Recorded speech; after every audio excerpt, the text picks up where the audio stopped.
Hey guys, welcome to my live. Let me see who's going to jump on here with me today. Welcome to my live, guys. How are you doing? Let me take my shades off. We've got so much sunshine. We're out here shining so bright. We need our shades, guys. Let me take them off so I can say hi to you all. Hello everybody, how are you doing today? So guys, today I want to talk about abandonment wounds. Last week I spoke about our inner child. So today I want to talk about something along those lines, and it is abandonment wounds. So welcome to my live, or welcome to my YouTube channel, Freedom Mastery Success. If it's your first time, then let me welcome you for the first time. Welcome to the family. Welcome to the tribe, all right? Guys, if you're joining me in my Facebook group, or if you're joining me on Facebook Live, hashtag live, let me know where you're joining me from. If you're joining me on the replay, hashtag replay, let me know where you're joining me from. Drop it in the comments, either your flag, your city, country. Let me know where you're joining me from. I'm welcoming everybody today, guys, all right? If you are joining me on my YouTube channel, Freedom Mastery Success, and I want to welcome all my YouTube tribe, guys, please like, share and subscribe to my channel. If you feel like you're going to get some value from this type of information, we're talking about abandonment wounds today and how we can heal our abandonment wounds, all right? Guys, please feel free to share this video to anybody or any group who you feel may get some type of value from this type of information, all right, guys? So yes, today we are talking about abandonment wounds, and I want to touch on this because an amazing guy, his name is Aaron Doherty. He's a spiritual teacher, and he helps people he shares information with people that helps them to raise their vibration, okay? And he was talking about abandonment wounds, and it resonated with me because it's something that I've had to heal in the past. So I want to share with you guys today some information about abandonment wounds to see if you resonate with anything, and if you do, how you can go about healing those wounds, all right? Okay, so the thing is, guys, with abandonment wounds, they're actually a lot more common than we think, okay? A lot of people really do suffer with abandonment wounds, and they tend to start off in childhood. Now, whether your caregiver or parent was either emotionally unavailable or physically unavailable, this can lead to abandonment wounds. And what tends to happen is, if our caregivers physically left us, or as I said, was emotionally unavailable, what we do is, as children, we tend to internalize the message and we wire it in our head. And what we do is we link it to some type of shame, right? Or some type of unworthiness, that we're not worthy because these people, again, are not showing up for us. And it creates this type of wound, which is an abandonment wound, okay? Now, let me share with you some of the side effects or symptoms of the childhood abandonment wound. So I've got a little list here, so I'm going to share it, guys. Maybe you find yourself being overly sensitive to criticism, whether it's even constructive criticism or any type of feedback. You get overly sensitive, okay? You may be overreacting to conflict, okay? So maybe some type of conflict has come to you and you've really overreacted to it, all right? You could have some type of extremist tendencies where you tend to ghost situations, especially if it's like a conflict situation. You just go missing, you just ghost out on that, you won't confront it, all right? You may find yourself to be a very jealous type of person. You may have lots of self-doubt and insecurities, staying in abusive relationships, and people-pleasing. Now, these are all side effects or symptoms of the childhood abandonment wound, all right? And basically, that childhood wound, that abandonment wound, is basically you seeking any type of external approval or validation from other people outside of yourself. You don't know how to validate yourself, or how to give yourself that self-approval, because you wasn't taught that. And what people taught you by abandoning you emotionally or physically was that you were not worthy of that, all right? So what I want to do, guys, I really want to share with you something that has really helped me to overcome these abandonment wounds. And it's something that's really amazing. And what it will help you to do is it will help to teach you how to relate to others. You will have a whole different love dynamic about yourself, and you will learn how to create healthy boundaries, which is really important. Okay, healthy boundaries which are not letting people take advantage of you and not letting people use you. Okay, and kind of that learning to say no, which is really important. Now, so as a child, we have got this abandonment wound. So maybe our parent or our caregiver abandoned us physically or emotionally, and something happened and we gave it a meaning. Now, what we need to remember, guys, is that nothing that really happens has any built-in meaning until we give it a meaning. So no situation, nothing that happens in life has any built-in meaning. It only goes off the meaning that we give to it, okay?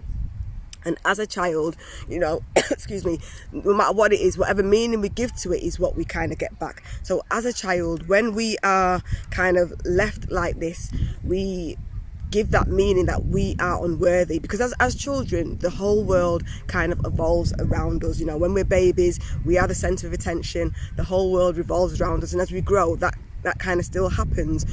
As we come into adulthood, you learn to let that go, even though we have some adults who still think the world revolves around them, okay? But it doesn't.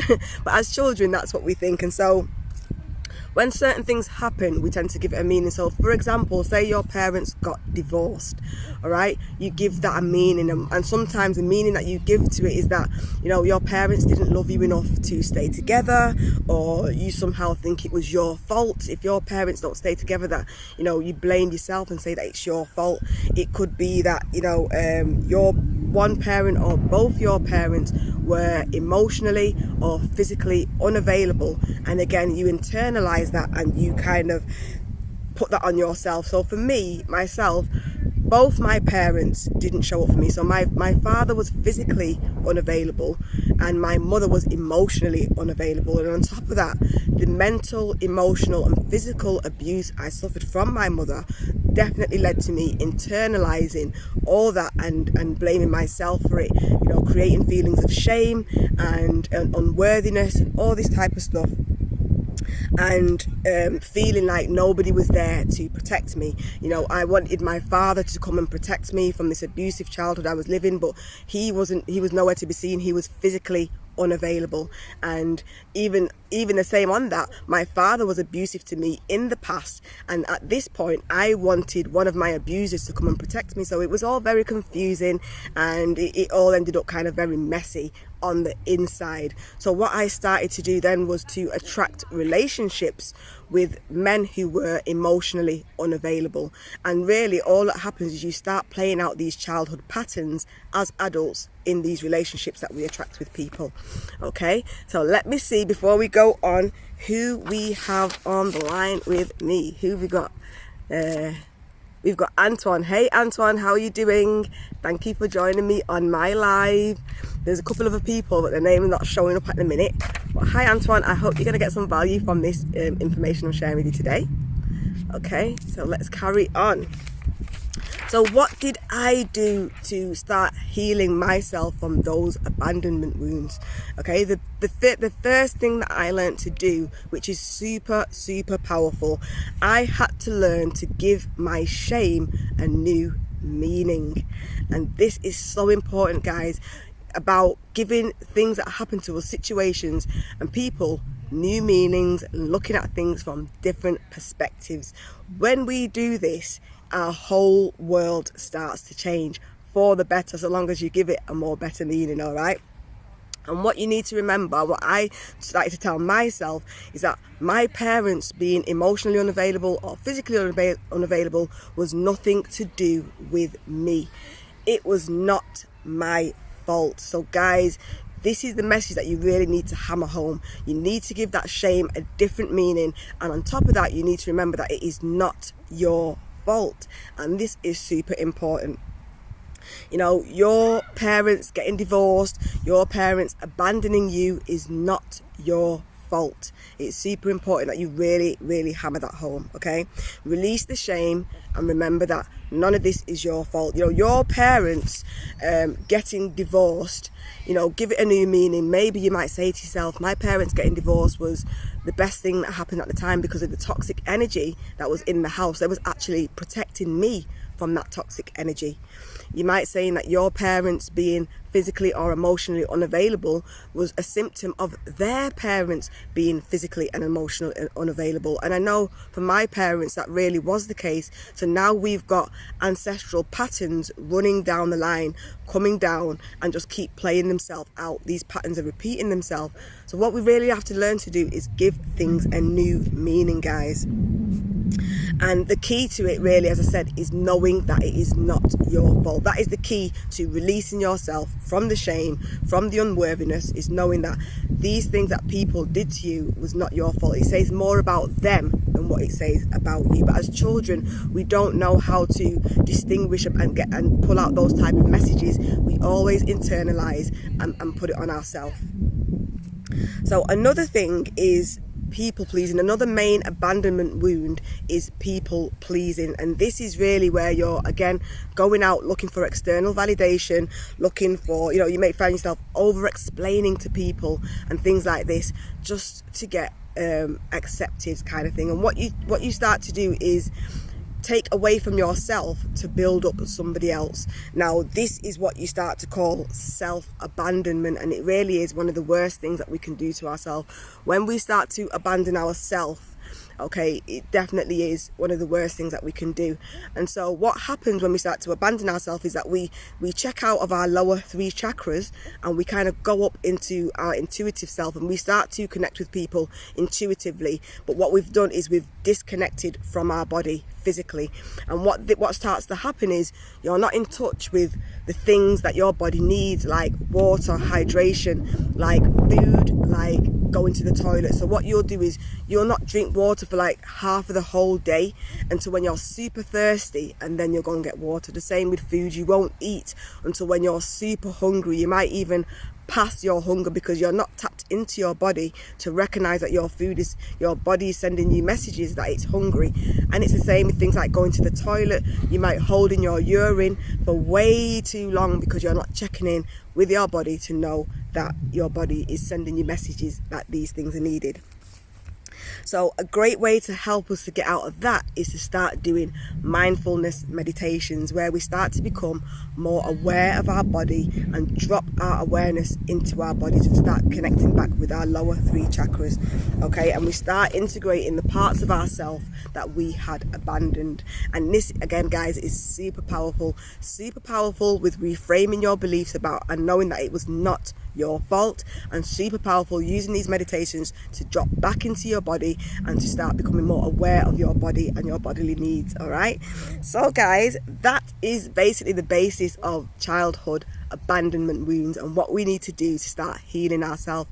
So if you resonated with any of that information and you feel like you might need a little bit of help there, reach out to me, because we can have a conversation and we can see about how I can help you or coach you towards your healing. And also I have an amazing meditation that I've started doing recently, which is from Aaron Doherty, and it's an amazing reframing meditation. So it's about reframing our beliefs and about helping us to drop back into our bodies and reconnect with our body, and it is super powerful. So I'd love to share that with you guys. If you want the link for that meditation, reach out to me in the inbox and I will send it to you. So guys, that is it from me. Thank you for joining me on my live. I really hope you got some value. If you are on my Facebook, on my live or in my group, please share this information, like my video, share it to whoever you feel may get some value from this, or tag them in the comment section. All right, and if you are joining me on my YouTube channel, my YouTube tribe, guys, please like, share and subscribe to my channel. We're building a family here. We are building my tribe and I'm welcoming you all. And again, hit that notification bell so that you will know as soon as I upload a video, you will be one of the first to see the information I'm sharing. All right guys, I want to wish you guys a great day. Stay healthy, stay safe, keep smiling, and I'll see you all soon.